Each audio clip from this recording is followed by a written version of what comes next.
ہمارے بھائی اور ہماری بہنیں اس وقت غزہ کے اندر جس حالت میں ہیں وہ تو اس جگہ پہ معصور ہے جہاں ہمارے یہ جذبات اور ہمارے یہ آنسو اور ہمارے یہ نعرے بھی ان کو پہنچنے والے نہیں ہیں، اور وہ بیچارے کھلے آسمان تلے کسی وقت بھی کوئی گولی آ کے ان کی زندگی کا چراغ بجھا سکتی ہے۔ ہسپتالوں کے اندر بچے جو تڑپ رہے ہیں اور ان کی مائیں، شہادت کا جام نصیب ان کو ہو چکا ہے، اور بچے جب ہوش میں آتے ہیں تو وہ ماؤں کو ڈھونڈتے ہیں اور مائیں نہیں ملتی، لرزا دیتی ہے وہ بچی جس نے کہا تھا کہ میں اللہ سے جا کے شکایت کروں گی۔ میں کہا شہزادی تم شکایت نہ بھی کرو، تمہارا درد سے بھرا ہوا چہرہ اور چہرے کے اوپر لکیروں سے پھوٹتا ہوا درد یہی عرش کو لرزا دینے کے لیے کافی ہے۔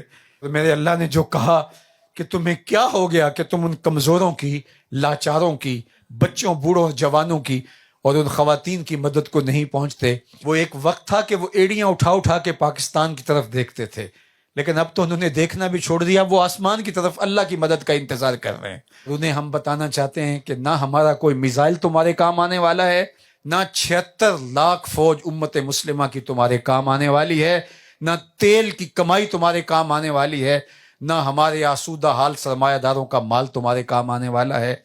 تم اللہ کی منتخب قوم ہو، اللہ نے تمہیں اس امتحان کے لیے چنا ہے۔ اللہ انہی کو چنتا ہے جن کو پسند کرتا ہے۔ اس کائنات کے اندر تم ہی وہ لوگ تھے کہ جو اللہ کا انتخاب ٹھہرے، اور اللہ نے تمہیں اس آزمائش کے لیے، اس امتحان کے لیے چنا۔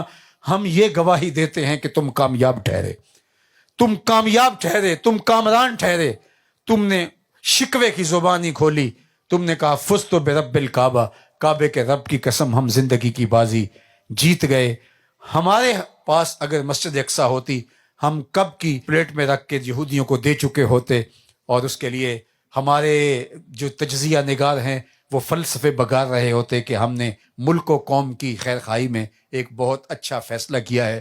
لیکن تم نے کہا خون کے آخری قطرے تک مسجد اقصیٰ کے لیے لڑیں گے، اور ہمیں یقین ہے تم لڑتے رہو گے حتیٰ کہ حضرت امام مہدی اور حضرت عیسیٰ علیہ السلام تمہارے پاس آئیں گے۔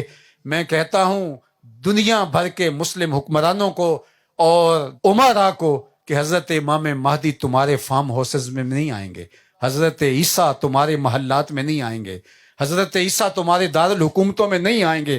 حضرت عیسیٰ آئیں گے تو اس ملبے کے اوپر بیٹھے ہوئے ان فقیروں کے پاس ہی آئیں گے، اور انہی کے دم سے پھر اسلام کا جھنڈا اونچا ہوگا۔ تو اے غزہ کے مجاہدو، ہم تمہیں سیلوٹ پیش کرتے ہیں، خراج پیش کرتے ہیں۔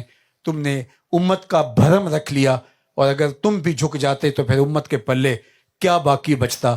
تم نے اپنی جانیں دے کر سب کچھ نچھاور کر کے بتایا کہ حق کے ماننے والے تھوڑے بھی ہوں وہ دبا نہیں کرتے، صرف حق کے راہ کے اوپر ڈٹنے والے وہ چند لوگ بھی اور تھوڑے لوگ بھی اللہ کو محبوب اور اللہ کو مطلوب ہیں۔